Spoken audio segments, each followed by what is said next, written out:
Hey les amis, comment ça va? J'espère que vous allez tous très bien. Nous sommes mardi et c'est le début de semaine encore. Il fait très chaud. Hydratez-vous surtout, c'est très important. Alors certains en ont marre peut-être que je passe tous les jours sur YouTube. Eh ben c'est simple. Tu passes next, tu vas voir d'autres chaînes, il n'y a pas de souci. Pour le mercato et pour les actus de l'OM, c'est très important qu'on continue toute la journée, tous les jours, pardon, excusez-moi, et qu'on continue ensemble. Alors, on va continuer et on va parler des départs tout d'abord, des arrivées peut-être, voilà, des rumeurs pour les arrivées. Et si on regarde bien un petit peu, finalement, on va sur d'autres attaquants. Est-ce qu'on n'aurait pas abandonné la piste Nketiah ou Wang, ou les deux, pour partir sur d'autres pistes maintenant? On va voir ça ensemble, les amis. Il y a d'autres choses maintenant sur les départs aussi. Attention, attention, dangerous, dangerous pour certains joueurs. On y va tout de suite, les amis. Comme d'habitude, le racolage de début de vidéo. Et c'est JPP qui vous le montre. C'est ici, là-bas. Voilà. JPP qui sera bientôt là pour faire des paris avec vous. Voilà, il va donner des pronostics pour les rencontres et pour autre chose. Allez, on enchaîne, les amis, sur l'introduction.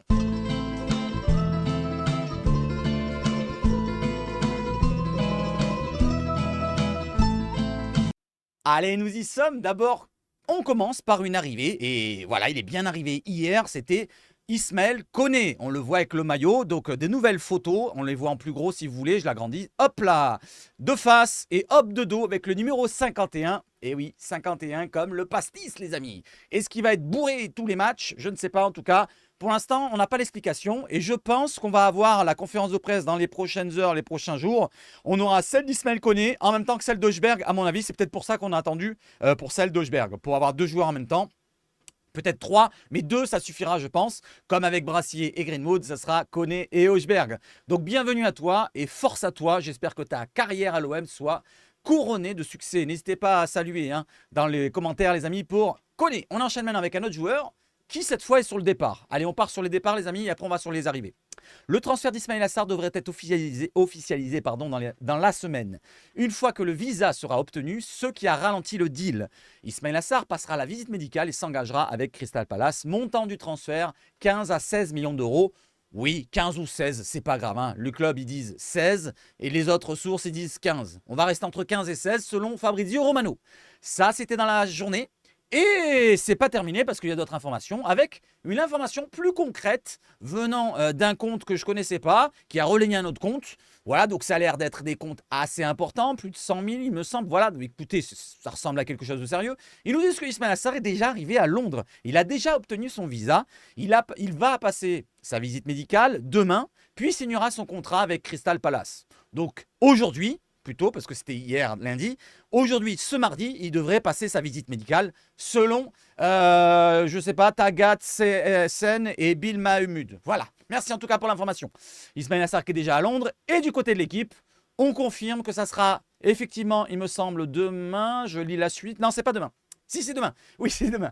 Ismaïla Sarr devrait voyager ce mardi à Londres. Donc, il partira sur Londres aujourd'hui pour passer sa visite médicale et signer son contrat avec Crystal Palace. Montant du transfert 15 millions d'euros selon l'équipe. Donc selon Fabrizio, c'était 15-16. On reste vague entre 15 et 16 comme l'OM il avait stipulé. Donc aujourd'hui, lundi plutôt, à l'heure où je vous fais la vidéo, bon, on est mardi, oui, parce qu'il est 4h du matin. Mais hier, il a fait son visa, il a été cherché du côté de Paris pour faire les papiers et tout machin. Et donc il a voyagé du côté de Londres, alors soit hier soir, comme il a dit l'autre compte, soit ce matin. Voilà, cela dit, bon, c'est fait, c'est pratiquement fait. Voilà, il a juste la visite médicale à passer. J'espère que ça se passera bien. Et je lui souhaite bonne continuation à toi, Ismaïla. Si tu passes sur ma chaîne, commentaire, like, partage, abonnement. Allez, on passe sur un autre joueur qui n'est pas sur le départ, mais il y a un petit intérêt d'un autre club. Selon la Minute OM, Lyon s'intéresserait à Enzo Sternal. Derrière, selon Marwan Belkacem, il nous précise que la prolongation de contrat de Sternal à l'OM avancerait bien. Je mets toujours des conditionnels. S'intéresserait, avancerait. De toute façon, les amis, les joueurs jeunes, ils sont tous suivis par des autres clubs. Voilà, faut pas dire ils s'intéressent à ci, ils s'intéressent à là. Moi, je dis que ça, c'est juste, bon, c'est juste pour faire un petit peu mousser les choses. Mais le fait de s'intéresser à un jeune joueur qui n'a pas encore prolongé, c'est normal qu'il y a beaucoup de clubs qui s'intéressent. Ça, on l'avait entendu il y a déjà des mois, même en cours de saison, que les jeunes qui n'avaient pas prolongé encore, il y avait des grosses écuries qui étaient dessus. Et ce n'était pas forcément Lyon. Donc là, peut-être qu'il y a un intérêt un peu plus concret, certes, mais moi je pense que il est à Marseille, il se sent peut-être bien à Marseille, et j'espère qu'il signe à Marseille, les amis. Donc, c'est un joueur qu'on attend de voir sur le terrain, avec bien sûr l'effectif pro, et pas avec la réserve ni avec les jeunes. Et vu ce qu'on a vu pendant la prépa pour l'instant sur les 3 rencontres, les 45 minutes qu'il a joué à chaque match, je trouve qu'il y a quand même quelque chose de sympa à découvrir ensemble sur la durée s'il reste chez nous. Et j'espère qu'il restera. Je continue pour vous préciser que l'ultimatum pour Sternal, Bacola et Selami court jusqu'au début août. Donc début août, c'est pas forcément le 30 ou il n'y a pas le 31 juillet. C'est pas le 1er août. Vous voyez ce que je veux dire? Ça peut être le 2e, le 3e, le 4e, le 5e, le 6e, le 7e août. Le 7 août. C'est encore le début août. Voilà, donc la première semaine d'août, ça sera peut-être réglé pour les 3. Je l'espère. Voilà, je l'espère les 3. Hein. Franchement, c'est 3 joueurs de qualité. Ils sont tous les 3 internationaux en U17. Que ce soit Sternal, Selami ou Bacola, c'est 3 joueurs de qualité. Bacola, il a même prouvé puisqu'il a déjà marqué avec les pros contre Pau le dernier match. Voilà, donc les 3 joueurs. Espérons maintenant qu'il signe et que ça se passe plus ou moins comme ça. Là, on le voit. C'est son dernier contrat qu'il avait signé avec l'OM. Il lui reste encore 1 an et pourquoi pas signer la prolongation pour 2 ou 3 ans de plus. Hein, Enzo, allez, vas-y. Si tu me regardes, Enzo, prolonge déjà, c'est le plus important. Abonne-toi, partage, like et commente. Merci. Et mets la cloche surtout. Allez, j'enchaîne, les amis, avec un autre dossier. C'est celui de Ulysse Garcia. On en a parlé hier, il me semble, qu'il y avait des clubs allemands qui étaient intéressés. Et apparemment, c'est plus précis avec Foot Mercato qui nous précise que c'est Augsbourg qui est intéressé par le profil d'Ulysse Garcia. Le Suisse est heureux à Marseille, mais malheureusement, il n'entre pas dans les plans de Roberto De Zerbi. Et là, il est mis par contre dans le loft. Hier ou avant-hier, non c'était hier ou avant-hier que j'avais dit que Luis Enrique allait dans le loft s'il prolongeait pas. Je me suis trompé, hein. Je me suis avancé sur ça, j'ai extrapolé, mais c'est pas grave, c'est pas grave. Il sera écarté, mais il sera pas totalement écarté, c'est-à-dire qu'il sera mis sur la liste des transferts. Je parle de Luis Enrique, lui il y est déjà sur la liste des transferts. Par contre, l'OM n'a reçu aucune offre et réclame 4 millions d'euros. L'OM aurait fixé le tarif à 4 millions d'euros pour laisser partir Garcia. C'est environ le prix qu'on l'a pris. Voilà, donc si on retrouve un petit peu, si on retourne dans notre argent, c'est le principal. Donc Ulysse Garcia, si tu pars, que ce soit Augsbourg ou un autre club, bonne continuation et bonne chance pour la suite de ta carrière. Les amis, pour ceux qui veulent garder Ulysse Garcia, n'hésitez pas à le dire dans les commentaires et on enchaîne. Tiens d'ailleurs, Augsbourg, c'est un club qu'on va affronter. Hein. C'est le dernier match qu'on a juste avant la reprise de Ligue 1. Le 10 août, on affronte Augsbourg. Alors peut-être on peut ficeler le 10 août le transfert d'Ulysse Garcia à Augsbourg. Voilà, on va là-bas. En Allemagne, ça se passera dans la WWK Arena, je ne sais plus où exactement, à Augsbourg justement, on signe le contrat et on lui laisse avec ses bagages et tout là-bas du côté du stade. Il n'y a pas de problème. Voilà, ça vous fait une économie sur le voyage. Vous ne paierez pas le transfert. C'est nous qu'on va payer le transfert pour l'avion. Donc, allez, on continue les amis et on va sur un dossier. Par contre, là, c'est de toute façon, tout est à prendre avec des pincettes comme je vous le dis. Alors, cette information-là nous sort du cœur marseillais. C'est un site qui nous relaye Tutto Mercato Web. C'est toujours avec de prendre des pincettes. Je n'ai pas trouvé l'information sur le site de Tutto Mercato Web, pardon. Alors, je n'ai pas assez cherché peut-être. Peut-être que si en cherchant plus après, je vais le trouver. Mais c'est pas ça le souci. C'est pas ça le souci. C'est juste pour vous préciser le dossier. Alors, sur le dossier Balerdi, il y avait, vous en souvenez, un intérêt par rapport à Bologne qui vendait un joueur. Et je vous lis le truc. Mercato OM, une offre arrive pour Leonardo Balerdi. Pardon. Une offre vient d'arriver pour Leonardo Balerdi. Alors là, ils sont vraiment concis, ils sont précis. En attendant une offre qui vient de tomber pour Leonardo Balerdi, à en croire les informations de Tutto Mercato Web, Bologne va vendre Riccardo Calafiori, c'est déjà fait, à Arsenal. Ils l'ont vendu pour environ 50 millions d'euros. Dans les heures à venir, c'est déjà fait. Et ils ont une shortlist pour le remplacer, bien sûr. Ils veulent le remplacer. Dedans, il y avait plusieurs joueurs et il y avait Balerdi. Il y avait d'autres joueurs. Il y avait un Pongracic qui était juste au-dessus. Et on va voir justement l'information que vous avez relayée il y a pratiquement 3 semaines. C'était le 4 juillet exactement. Je vous avais dit, Bologne pense à Balerdi en second choix derrière Pongracic pour remplacer le probable départ de Calafiori dont il pourrait récupérer 50 millions d'euros. Derrière Pongracic, derrière Mikotadze, c'est pas intéressant puisqu'il est déjà parti à Lyon. Donc derrière Pongracic, j'ai regardé, Pongracic, il a été recruté. Là, c'est fini, ils ne peuvent plus le prendre Bologne. Et il vient d'être recruté le 19, donc il y a 10 jours environ, 11 jours exactement, du côté de la Fiorentina. Donc ça fait que Balerdi, peut-être qu'il serait passé dans les premières places de la fameuse shortlist de Bologne. Attention, Bologne, il joue la Ligue des Champions. Attention que Bologne, je ne pense pas que pour l'instant, il puisse se mettre à notre hauteur point de vue salaire, parce qu'on a quand même une avance sur les clubs comme ça qui ne sont pas implantés européanisement. Je ne sais pas si ça se dit, mais bon bref. Voilà, donc Bologne, je ne pense pas qu'il puisse mettre un aussi gros salaire que nous. Mais attention les amis, Voilà, donc là, on ne sait jamais. On ne sait jamais ce qui peut se passer. Moi, je pense qu'il n'y a aucune crainte à avoir. On l'a vu quand il a parlé après le match contre Pau. Il était heureux, il était joyeux. Il disait ouais, je m'entends bien avec Brassier. Donc je ne pense pas que ça soit du concret. Mais c'est juste pour mettre un petit avertissement. On ne sait jamais. Comme je vous l'ai dit, moi, si une offre tombe sur la table, de l'OM, par exemple, là, ils ont reçu 50 millions de Arsenal pour Calafiori. Imaginons, ils veulent investir 40 millions sur Balerdi.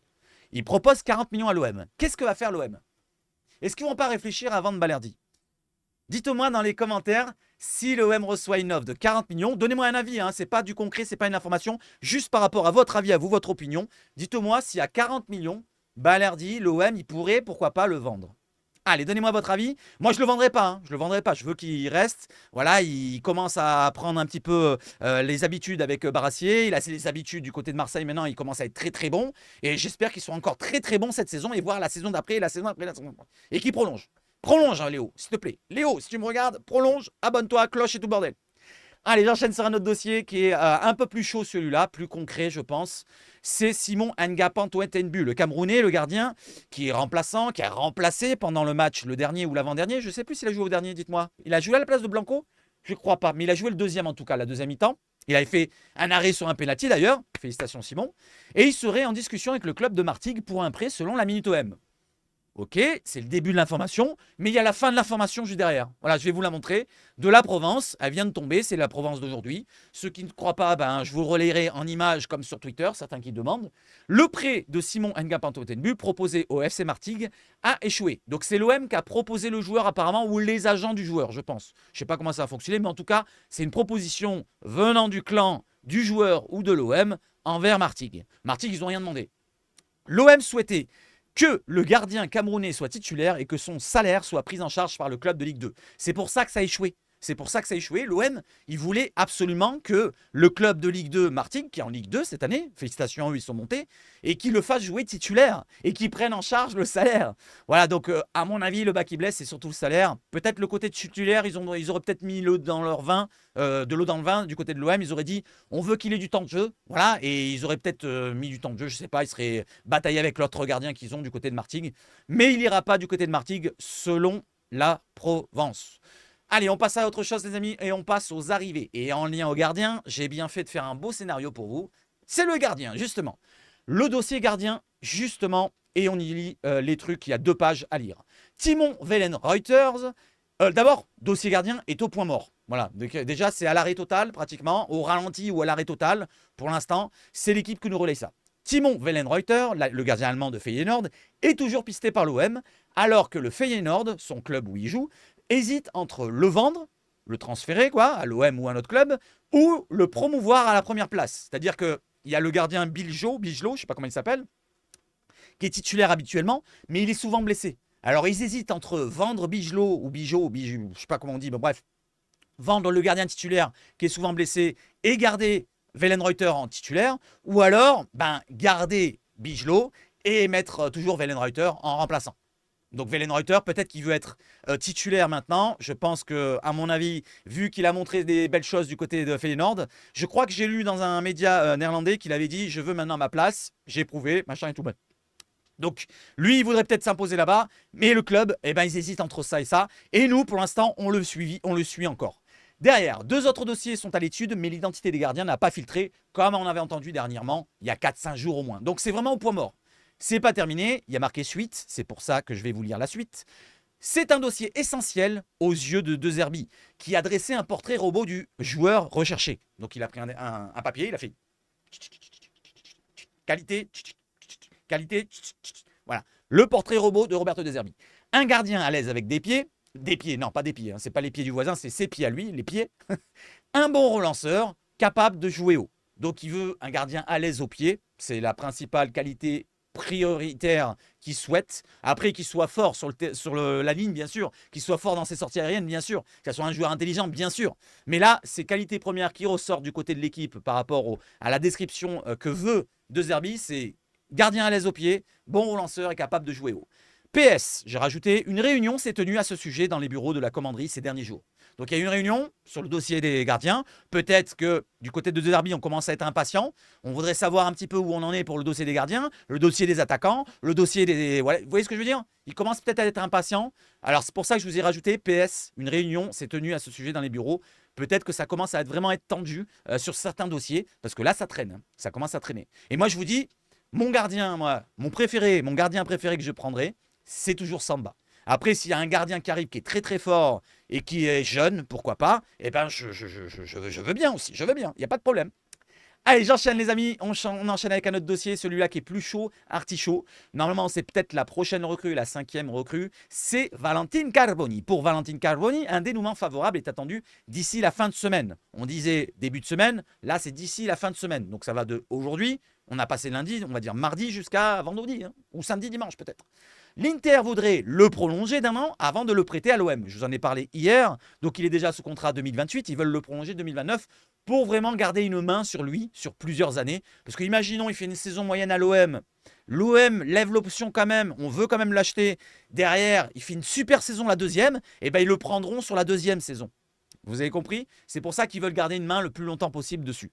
Le joueur semble décidé à rejoindre l'Olympique de Marseille après avoir déjà échangé avec Roberto De Zerbi. Donc, il connaît le projet, il connaît plus ou moins dans quel poste il va jouer, c'est-à-dire en rotation avec Amin Harit derrière l'attaquant, ou alors peut-être en rotation de Greenwood, mais je pense que ça sera plutôt derrière l'attaquant de ce qu'on a entendu. Et au moins, il connaît un petit peu où il va. Il sait où il va, il sait qu'il aura beaucoup de temps de jeu avec l'OM, ou alors au moins sa chance de jouer de temps en temps, parce que c'est pas dit qu'il s'impose, on ne sait jamais. Hein. Vous savez, il change de championnat, il est jeune, il a 19 ans, il ne connaît pas la langue, ça va être assez compliqué peut-être pour lui. Ou alors, tout le contraire, il arrive, il est tellement talentueux qu'il écrase toute la concurrence et il écrase toute la Ligue 1. Voilà, il écrase toute la Ligue 1, il marque 55 buts en 22 matchs et on est tous contents. Voilà, et on veut le recruter, quitte à mettre 40 millions, c'est pas grave, on paye plus cher. Et on dit, on rachète, si vous voulez, plein de trucs du côté de l'Inter et on garde quand même. Voilà, pour l'instant, on n'y est pas. Pour l'instant, il n'a pas signé. Mais pour l'instant, ça a l'air d'être le dossier le plus chaud, hein, selon moi. Ou alors peut-être celui d'après qu'on va voir. Allez, on va justement celui d'après, c'est celui-là. L'OM a accéléré les négociations avec Malmö, le club suédois, pour le transfert de Derek Cornelius. Un accord contractuel est quasiment trouvé entre le Canadien et l'OM. Vous vous souvenez, j'avais dit qu'il y avait un accord entre le joueur et le club marseillais. C'était la Provence qui l'avait relayé. Alors peut-être qu'ils ont juste, peut-être qu'ils ont faux, je ne sais pas. En tout cas, s'il y a un accord ou pas, on n'en est pas très loin. Je pense que point de vue contrat, point de vue salaire, ça va pas monter très haut. Hein. C'est un joueur qui devait toucher combien là-bas à Malmö? Pas énormément à mon avis. Un accord contractuel, je l'ai lu. Les deux clubs pourraient s'entendre autour d'une indemnité de 4 millions d'euros. On parlait des 3,5 millions au début, selon RMC au sport. Je crois que c'est Fabrice Hawkins qui l'avait relié. Ensuite, on parlait plus ou moins un peu plus de 3 millions du côté de la Provence. Donc, entre 3 et 3,5 millions. Et là, on a monté d'un cran du côté de l'équipe, c'est 4 millions. Donc, j'espère qu'on va pas monter à 5, qu'on va pas monter à 6, qu'on va pas monter à 8, à 10, à 12. Au bout d'un moment, voilà quoi. C'est Cornelius, il a 26 ans ou 27 ans, il joue à Malmö. Bref, vous voyez ce que je veux dire? Peut-être il a de la qualité, mais je veux bien, c'est pas non plus le crack qu'on peut croire non plus. Hein. Je pense, je me lance comme ça, mais s'il faut, c'est un crack. S'il faut, il va arriver. Même s'il a 26-27 ans, qu'il jouait à Malmö là-bas depuis des années, eh ben, s'il faut, c'est un crack quand même. Je peux me tromper. Mais quand même, moi, je ne mettrais pas énormément d'argent sur des joueurs comme ça. Hein. C'est un peu les profils qu'on avait pris avec Luan Pérez, avec Murillo, des joueurs un petit peu comme des, pas des paris, mais presque, c'est comme des paris. On prend des joueurs pas trop chers, qui ont déjà prouvé, ou quoi, ici, là, dans des clubs européens, qui ont joué quand même des matchs européens. Il a quelques matchs européens avec Malmö, je pense, et qui ont une expérience internationale avec sa sélection du Canada. Pareil pour Murillo. Et donc, on les prend et peut-être que ça peut matcher. Comme Luan Pérez, qui n'avait pas d'expérience, lui, par contre, d'Europe, c'était différent. Et c'est peut-être pour ça que Luan Pérez, quand il est arrivé, il a eu un laps de temps où il a eu du mal au début de saison. Et c'est surtout en fin de saison qu'il s'est un petit peu... Je trouve, hein, moi, ça c'est mon avis, Luan Pérez, sur la fin de saison, je commençais à me plaire, à le voir jouer. Je trouvais c'était un défenseur assez plaisant. Une bonne patte gauche, capable de jouer arrière-gauche dans la surface. On ne va pas parler de Luan Pérez. Hein. Maintenant, il est parti. Il a eu une grosse blessure du côté de Fenerbahçe. Et au Beşiktaş, je ne sais plus où il est, mais en tout cas, je lui souhaite bon courage. Allez, on enchaîne et maintenant, on va passer sur les gros dossiers artichaut, chaud, cacao, les attaquants, les amis.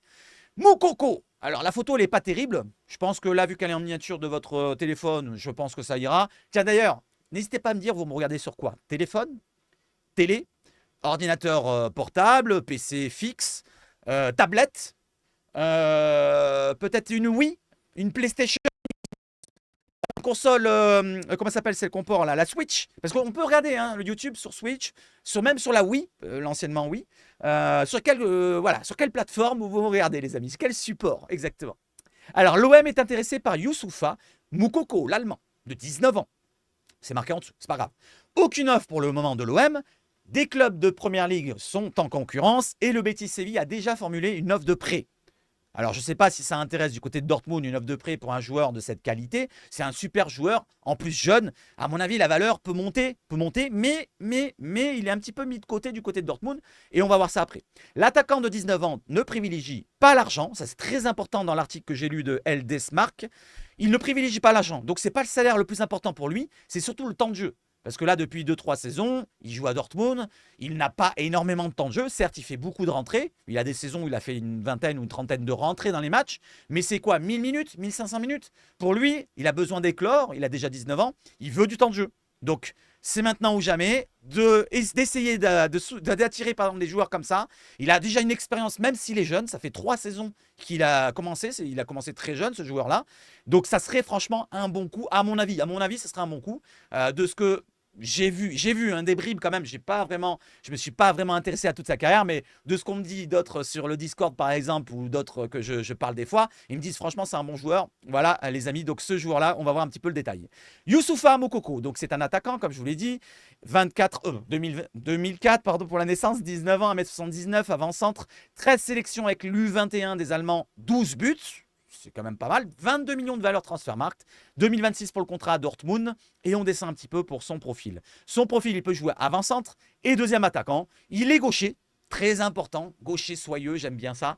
Il est allemand, bien sûr. Nationalité double avec la camerounaise. Mais allemand, ça suffit pour ne pas être extra-communautaire. Donc, c'est quand même un bon coup à faire, les amis. Si on arrive à attirer ce joueur-là chez nous, franchement, je serais quand même un petit peu plus hypé que d'autres qu'on avait parlé dernièrement. Voilà, par exemple à Nketiah ou autre chose, même si j'ai rien contre Nketiah, s'il vient, ben, je serai heureux d'une nouvelle recrue et je le soutiendrai jusqu'à quand on fera la Vitinha, quoi. Voilà, il partira peut-être.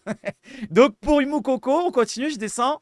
Donc vous voyez toute sa carrière là. Donc il a fait 189 matchs, 160 buts, 35 pas décisives. Alors c'est beaucoup de matchs avec les jeunes, les divisions inférieures, les U17, les U19. Mais il y a de la Bundesliga quand même. Il a joué quand même 76 matchs, 17 buts, 6 passes décisives en Bundesliga. Mais regardez, 2300 minutes. C'est très très peu parce que 76 matchs, ça fait environ 2 saisons pleines ou 3 saisons moyennes, mais ça ne fait pas 2300 minutes, ça ferait 5000, 6000 minutes. Et si on regarde son ratio de buts, d'efficacité en Bundesliga, c'est toutes les 136 minutes qu'il marque un but ou qu'il fait une passe décisive. C'est quand même des stats quand même pas mal du tout. La Bundesliga, pour ma part, c'est supérieur à la Ligue 1. Donc, s'il arrive en Ligue 1, peut-être qu'il s'impose directement. Après, je ne sais pas s'il parle français. S'il parle français, vu qu'il est d'origine camerounaise, je ne sais pas. Je ne sais pas, dites-moi, pour ceux qui connaissent vraiment le joueur. Il a joué, comme je vous l'ai dit, des matchs européens, 12 matchs en Champions League. Il n'a pas marqué, mais c'est 300 minutes à peine. Ce n'est pas vraiment des matchs, en fait, c'est des rentrées. Une passe décisive. Il a joué aussi en Europa League, peut-être. Je cherche, oui, là, ici, 2 matchs. Voilà, pour 64 minutes. Vous voyez, il n'a pas de temps de jeu et c'est ce qu'il réclame. Voilà, il ne réclame pas un gros salaire. Il veut du temps de jeu. On regarde la saison dernière, pour être plus précis, regardez, il a joué 27 matchs, 27 rentrées plutôt, 700 minutes à peine, 6 buts et pas de passe D. Voilà, donc vous voyez un petit peu, il n'a pas assez de temps de jeu à son goût et on va lui en donner les amis s'il vient à l'OM. On regarde son salaire, parce qu'il a un salaire quand même assez important. On regarde son salaire, 57 000 € par semaine, environ 60, x 4, ça fait 240. Vous rajoutez, divisé, ça fait 10, x 3, 260, 270 000 € par mois. Voilà, environ. Entre 250 et 270 000 € par mois pour le jeune Moukoko. Voilà les amis, je ne sais pas, on peut même lui proposer un 250 000, il n'y a pas de souci, c'est un salaire qu'on peut proposer. Donc franchement, les amis, dites-moi si vous êtes hypé par Moukoko ou celui qu'on va parler juste après.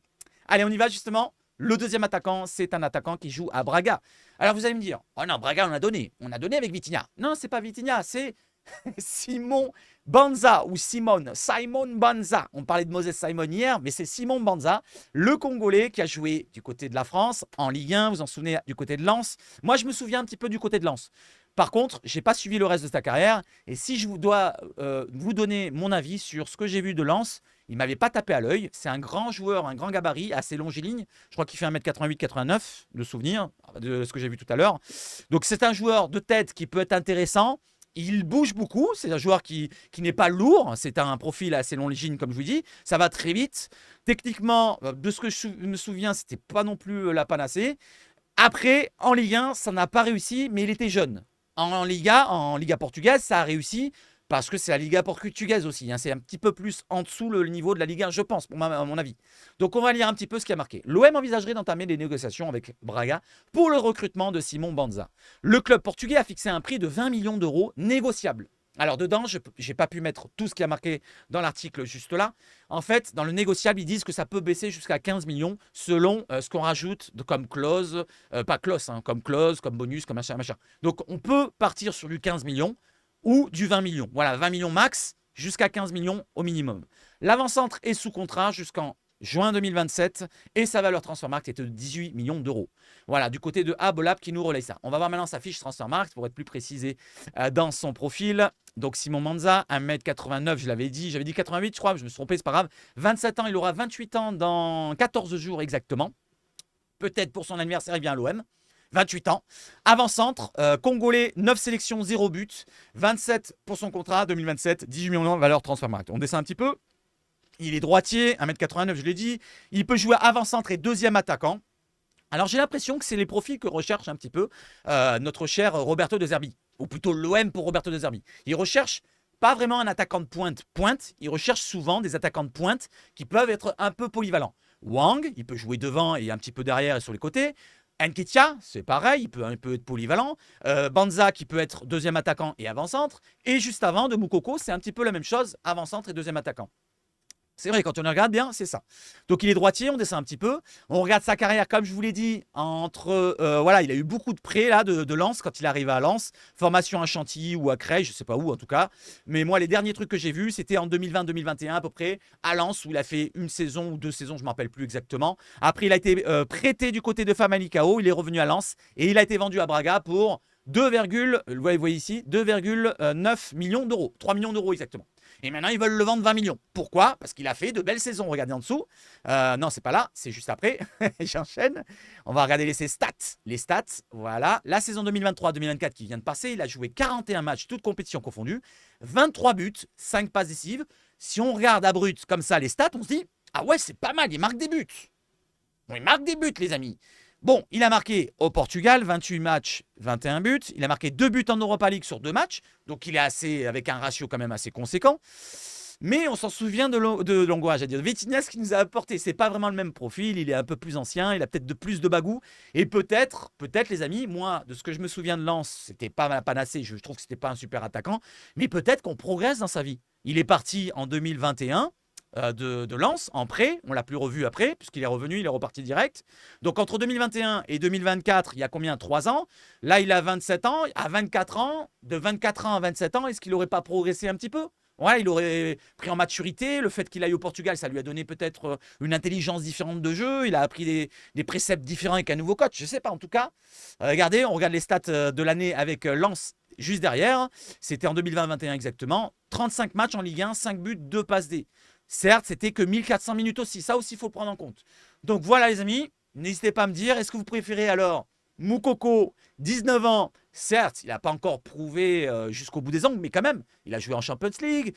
Il a marqué des buts dans toutes les compétitions. En Champions League, il n'a pas marqué, il a fait une passe décisive. Mais c'est un joueur quand même qui peut avoir un ratio énorme à l'OM et qui peut apporter cette vivacité qu'on attend de la jeunesse devant. Avec un Sternal en concurrence, un Moumbagna, profil différent. Ça peut être intéressant. Et j'enchaîne. Donc, lequel vous préférez avec Moukoko ou Simon Banza? Moi, je pense que vous allez choisir Moukoko.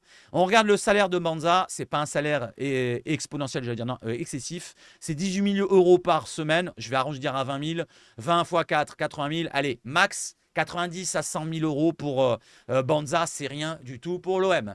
Pour nous, c'est beaucoup. Hein. Pour moi, c'est beaucoup. C'est énorme pour vous aussi. Et on enchaîne derrière. Allez, on enchaîne avec les datas des deux joueurs. On a Simon Banza qui était en rose et Moukoko qui était en bleu. Vous allez dire, mais Banza est plus fort. Il faut prendre en compte, les amis, le championnat. Il faut prendre en compte aussi le temps de jeu. On a Banza qui est implanté titulaire et qui a beaucoup de temps de jeu, donc il a la confiance, alors qu'un Moukoko, il rentre en cours de match. Donc, à prendre aussi tout en compte. Mais je vous montre un petit peu que Du côté de quelques stades comme les jeux aériens, on voit qu'il y a une différence énorme. Je pense qu'un Banza qui fait 1m89 et un Moukoko qui fait 1m79, je pense qu'un Banza, peut-être qualité dans le jeu aérien, ça doit être supérieur. Point de vue le reste que vous regardez, eh ben, je vous laisse décrypter de votre côté, faites-vous une pause. Et je vais arrêter avec le crossing et tout. Je me suis complètement foiré hier. Je suis désolé, c'était les centres au lieu des courses, mais c'est pas grave. C'est pas grave. Quand on est fatigué, quand on n'est pas spécialiste d'anglais, parce que j'étais nul à l'école, et ben c'est comme ça que ça arrive. Voilà. J'étais nul en anglais, j'étais nul en italien. D'ailleurs, avec ma prof d'italien, on se prenait souvent la tête. Et elle me dit, monsieur, bon, je ne vous dis pas mon nom, monsieur, vous êtes un cancre. Elle me disait comme ça, c'était une petite vieille de 65 ans, un truc comme ça, elle était proche de la retraite. Et moi, je dis, madame, je vais répéter, madame Robini, je peux le dire, madame Robini, vous êtes aussi des. C'était marrant. Voilà, c'était avec le respect, hein. J'insultais jamais les profs, mais on rigolait bien. On rigolait bien. Allez, j'enchaîne avec un gardien, les amis, et on y va tout de suite. Un gardien, et c'est lui. Qui c'est lui? C'est De Gea. De Gea, apparemment, il est suivi par l'OM. Non.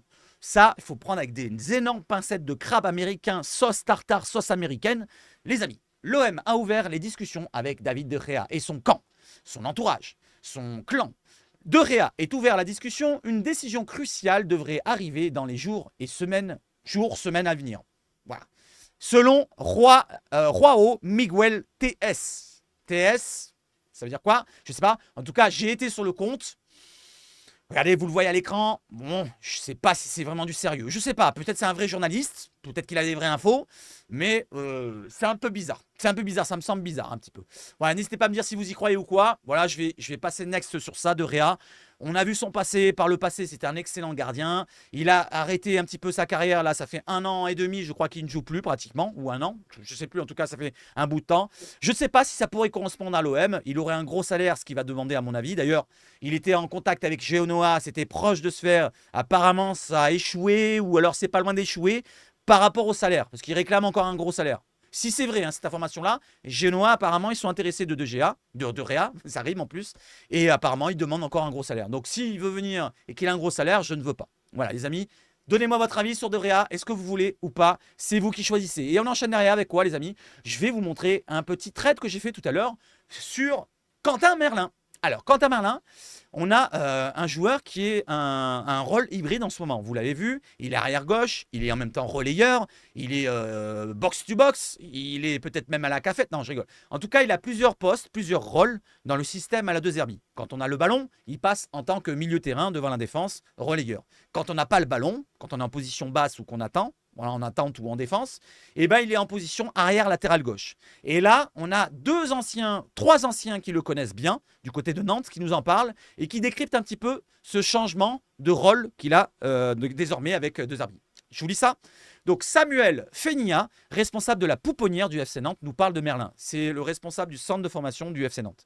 Le poste latéral, c'est une affaire de contexte. Il a été formé plus haut, relayeur, milieu gauche ou ailier derrière l'attaquant et même attaquant.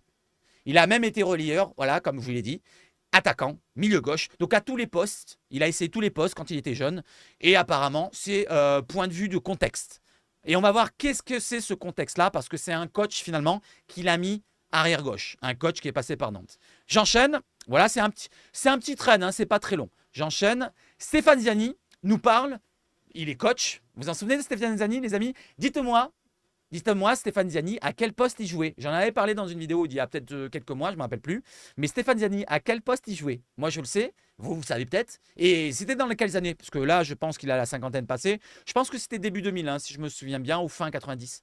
Donc, coach de la réserve du FC Nantes, juste après son départ vers l'OM. Donc là, c'était juste après le départ de Quentin Merlin à l'OM, c'était cet hiver. Et il nous parle de Quentin Merlin. Antoine Camboiré, voilà, c'est lui qui l'a placé en arrière-gauche. Antoine Camboiré, l'avait mis arrière-gauche un peu par défaut.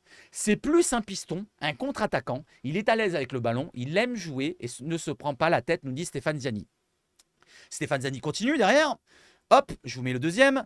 Stéphane Ziani a vu juste. Pourquoi il a vu juste? Il ne se pose pas de questions par rapport au poste. Je pense, en vieillissant, qu'il aura un rôle important dans le cœur du jeu. Et c'est ce qu'il a actuellement, puisqu'il dit qu'il serait peut-être comme un relayeur.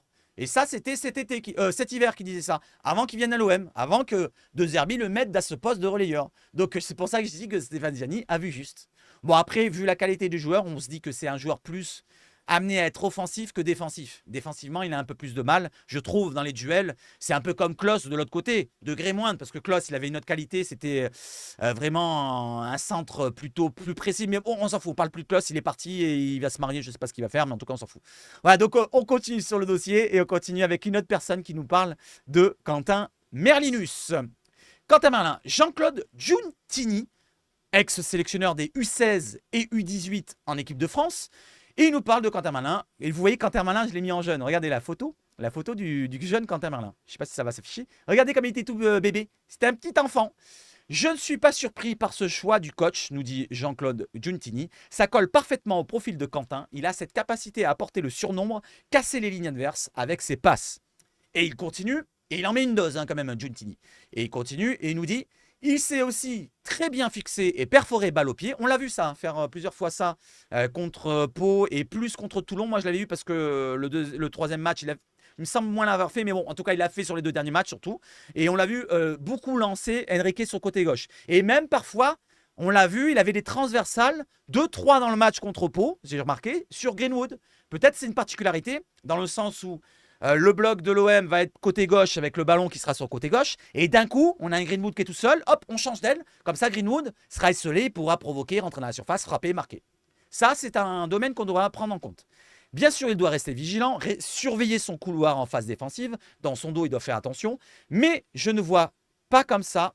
Je ne vois ça comme une difficulté. Ne vois pas ça comme une difficulté, supplémentaire. Au contraire, c'est un moyen de le responsabiliser. Oui, ça va le responsabiliser. Il va prendre un petit peu de bagou. Le fait d'avoir un rôle polyvalent, il va prendre de l'intelligence de jeu, un petit peu à la Rongier avec Sampaoli, qui a pris encore de l'intelligence en connaissant le style Sampaoli. Et là, avec le style de Zerbi, on aura un Merlin qui sera plus fort, si bien sûr il y arrive. Ça peut être compliqué par moment. Peut-être qu'il en aura plein la tête, plein les coucougnettes peut-être. Mais en tout cas, s'il prend le pas, avec De Zerbi, il va progresser et ça va être un joueur énorme. Il est encore jeune, il a que 22 ans ou 23 ans, je crois, Quentin Merlin. Dites-moi son âge exactement, je ne me rappelle plus. Voilà, on continue. Et c'est terminé, je crois. Non, il y en a encore un peu après. On continue. Allez, ça ne peut qu'avoir un impact positif sur un garçon comme lui. Ceci n'est pas alors, j'ai pas mis n'est pas péjoratif, pardon. Ça veut dire que ça le restreint pas, ça le descend pas, ça baisse pas la façon dont je le vois. Je sais plus comment le dire, mais bref, vous donnez les mots, c'est pas grave. Mais Quentin est un joueur à maturité tardive. Ça veut dire qu'il ne le descend pas. C'est pas vraiment un mauvais compliment qu'il lui fait là. Il a une maturité tardive, c'est-à-dire qu'il a peut-être du temps avant d'être au top. Il faut qu'il ait une condition physique au top. Et c'est ce qu'il nous dit là, regardez, écoutez. S'il accusait un retard au niveau physique, qu'il a aujourd'hui comblé, il a toujours eu par contre du discernement. Donc il arrive à discerner quand il est bon ou quand il n'est pas bon, c'est-à-dire que physiquement, quand il ne se sent pas bon, il arrive à le savoir et il ne va pas faire un effort, à contrario que quand il sera bon, il fera les efforts et il fera les différences. Voilà, il faut qu'il soit au top physiquement. Là, il fait la prépa avec nous. L'année dernière, il arrive en janvier. C'est peut-être pour ça où il manquait peut-être de peps physiquement. Je ne sais pas, peut-être que sa condition était moins bonne du côté de Nantes, je ne sais pas en tout cas. Mais voilà, là, il a l'air d'être bien. Il commence à s'adapter au rôle qu'on lui a donné. Certes, il n'y a que 3 matchs pour l'instant contre 3 équipes plus faibles. Mais j'ai confiance un petit peu maintenant au temps qu'on va avancer avec lui. Et j'enchaîne derrière avec encore, c'est quelqu'un d'intelligent qui assimile et s'adapte vite tactiquement. Sa formation à plusieurs postes lui offre une certaine polyvalence. C'est une richesse grâce à ça. Il connaît les besoins de ses partenaires. Voilà, grâce à ce rôle-là qu'il aura en tant que relayeur, arrière gauche, eh ben, il connaîtra ce que veut le relayeur juste devant lui. Ce que veut le relayeur par rapport quand il joue relayeur. Vous comprenez ? Et je descends pour terminer, bam, comme ça on termine avec ce trade. Jean-Claude Giuntini termine. Pour toutes ces raisons, je trouve presque naturel que Roberto De Zerbi lui ait proposé de jouer ainsi. Et vous, je vous pose la question, est-ce que vous trouvez normal que Roberto De Zerbi l'ait replacé dans ce poste-là, entre arrière-gauche et relayeur ? Parce qu'il a un rôle différent d'habitude. L'année dernière, il était que sur le côté gauche, on s'en souvient, avec Gasset quand il est arrivé. Ou il y avait Gattuso encore à l'époque, je crois, je ne m'en rappelle plus, mais en tout cas, on s'en fout. Mais il était côté gauche, il y avait Gattuso encore. Ouais, il était côté gauche. Il n'était pas dans l'axe, il n'était pas dans le cœur du jeu. Là, il est dans le cœur du jeu. Et je vous demande, est-ce que vous comprenez, est-ce que vous validez le choix de Roberto De Zerbi ? Moi, je dirais que pour l'instant, ça a l'air de fonctionner. Et avec le temps, j'espère que ça fonctionnera de mieux en mieux. Et ça sera un joueur énorme qui va prendre de la valeur, qui va nous donner de la valeur à nous aussi. Et des résultats, bien sûr, j'espère. Voilà, les amis. Autre chose, un truc que je ne vais pas vous lire. Mais je vais vous l'agrandir pour vous, les amis. C'est un article du côté de la Provence sur Sidia. C'est une piste olympienne. Vous voyez marqué un intérêt de l'OM ici, en gros. Alors qu'un intérêt de l'OM est réel, cet été, lui reste en public focalisé sur son tournoi. Donc, il n'y a pas d'information là-dessus. Mais je vous le mets en gros pour que vous puissiez le lire chez vous. Vous mettez pause sur la vidéo YouTube. Vous pouvez le lire comme ça, tranquillement. Vous agrandissez le téléphone en mettant large ou la tablette et tout. Et vous pouvez le lire. Alors, je vous remontre en large. Hop, pour voir le titre. C'est Sidia s'est fait un nom. Le sous-titre, comme ça, je mets juste le texte en dessous. Le sous-titre, vous le voyez là. Je l'agrandis encore un peu. Et j'agrandis juste le texte en dessous. Voilà, ça va disparaître. Voilà. Voilà, encore un peu, je recule. Et faites une pause maintenant. Voilà, faites une pause maintenant. Vous avez tout le texte en gros, les amigos. Voilà les amis, j'espère que vous avez passé un bon moment. Et voilà, on va terminer sur cela. J'espère que la vidéo a été assez claire et précise. Je regarde un petit peu les informations, qu'est-ce qu'ils nous disent, les relais, tac, tac, tac, tac, tac. Là, c'est des réponses à mes tweets. Je regarde, normalement, il n'y a rien. Dans la nuit, il n'y a vraiment rien. Voilà, on va juste se confirmer sur Fabrizio Romano. Voilà, parce qu'il n'y a que Fabrizio Romano qui m'intéresse la nuit. Ou alors, des fois, des comptes espagnols, pas espagnols, latinos, Amérique du Sud, brésilien. Là, il y a Inenacho qui va du côté de Séville. Il va remplacer sûrement En-Nesyri, si je ne me trompe pas. Je regarde, j'enchaîne. Normalement, il n'y a rien. Il y a rien. C'est qui ça? Christian Ferreira. C'est pas un joueur qui me plaisait, ce joueur-là. Je sais pas. Peut-être c'était ce joueur-là que j'avais suivi. Je ne me rappelle plus quand.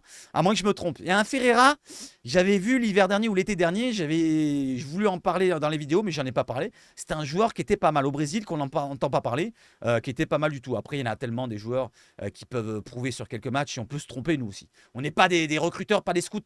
Voilà. Donc, les amis, il n'y a rien d'autre à dire. Et on va regarder chez Fabrizio Romano. Et on va se quitter tranquillement mais sûrement, les amigos. Je vous demande d'abord, regardez, il y a la petite alerte ici, abonnement, like, partage. Faites-moi plaisir, balancez-moi la radia de like. Balancez sur la barre des likes. Guardiola, Julian Alvarez, c'est pas chez nous. C'est à 4 heures. Qu'est-ce que c'est ça? Gabriel Mec. Tiens, il y en a un qui m'avait parlé de ça. N'hésitez pas à me dire c'est qui m'en a parlé. Je crois que c'est toi, Punish. Voilà, donc Gabriel Mec qui va du côté de Chelsea, normalement. Je continue. Aïssa Mandi qui est suivi par Lille. Et c'est ça? C'est un nouveau joueur? Alors attendez, c'est un nouveau joueur, il va être recruté? Alors attendez, je fais une petite traduction, juste pour moi, comme ça. Voilà, si ça ne vous intéresse pas, c'est pas grave, c'est pareil. Voilà, je mets en français, tchac. Nouveau joueur de Lille. Oui, il va être recruté par Lille. Donc Aïssa Mandi va remplacer Yoro. Voilà, de ce qu'on comprend. De ce qu'on comprend, il va remplacer Yoro. Aïssa Mandi, l'Algérien. Je continue, je descends. Pavlovic, je descends. Le joueur de Lyon qui part du côté de Everton, je crois. Et regardez le prix qu'ils le vendent, c'est 20 millions d'euros quand même. Hein. C'est pas mal. Je descends. Ismaël Assar, ça on en a parlé. Donc voilà, il n'y a plus rien, les amis. Et c'est bon. Tout est bon. Un petit rafraîchissement encore. Tchac. C'était juste un petit like. Voilà, les amis. J'espère que vous avez passé un bon moment. Je vais boire un petit coup avant de vous quitter. Je vais vous souhaiter de passer une excellente journée de mardi, 42 minutes de vidéo. J'espère que vous arrivez jusqu'au bout. Et je répète encore pour ceux qui ne sont pas contents de mes vidéos, qui ne sont pas contents de me voir, eh ben, passez la chaîne, ne restez pas là. Ça ne sert à rien de commenter. Voilà, pour être quoi? Pour faire chier le monde. Voilà, alors si vous n'êtes pas content, on se casse. Ceux qui sont contents, merci pour le soutien. Et on se retrouve peut-être cet après-midi, demain, après-demain, peut-être ce soir, je ne sais pas. En tout cas, je ne travaille pas ce soir. Peut-être qu'il y a quelque chose de non prévu qui peut tomber. Allez, vive le foot chez Sabbat Foot. Surtout, qu'est-ce qu'on dit d'habitude? C'est quoi? Allez l'OM! Ciao, ciao, ciao.